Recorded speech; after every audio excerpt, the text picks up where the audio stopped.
dati kasi ako po ay taga SM. Sales clerk ako doon. Kumbaga, 4 na taon. Ang hirap kasi undergraduate ako.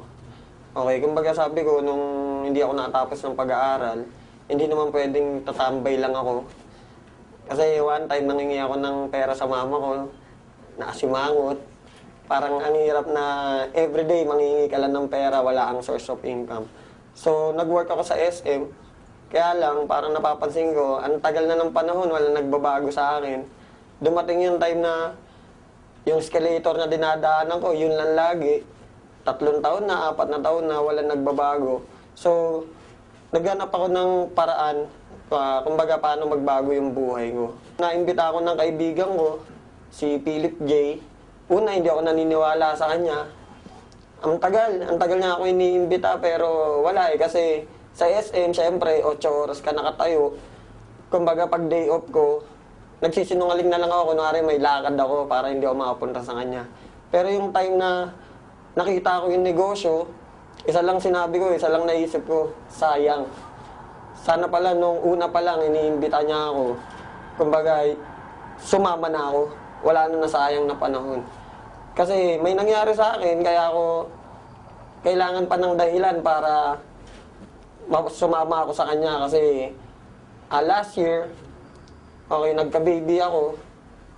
May 20 yun, May 20 sila pinanganak. Kaya lang, wala akong mga pambili ng gamot. Wala akong pang sustento. Kumbaga yun, nawala sila.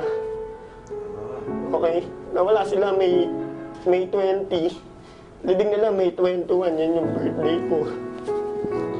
Kaya yung nangyari sa akin, iniimbitan niya na ako noon before. Hindi ako sumasama, pero nung nangyari yun, nawala yung 2 kong anak, kambal yun. Sabi ko, hindi pwedeng maulit yan sa akin kasi sabi ko nga magulang mo mag-abroad, masakit para sa'yo, di ba? Anak mo pa kaya, ilibing mo sa araw ng kaarawan mo. Sobrang sakit. Sobrang pag naalala ko yun. Isa lang sabi ko, buti na lang ngayon, kaya ko na.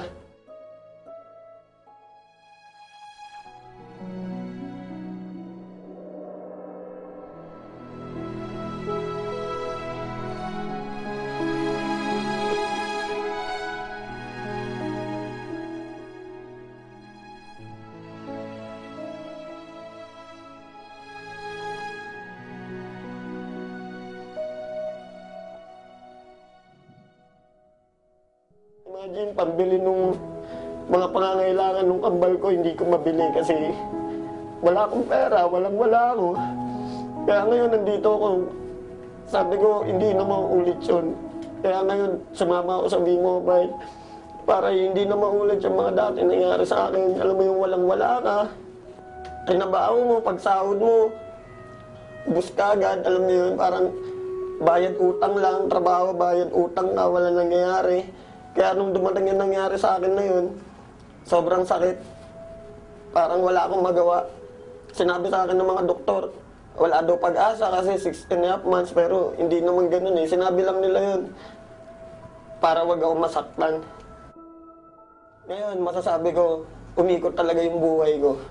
Bawat minuto ng oras ko, bawat segundo, masasabi ko may kwenta na, may sense na. Okay, sa financial, napakalaki. Nabibili ko na yung mga gusto ko.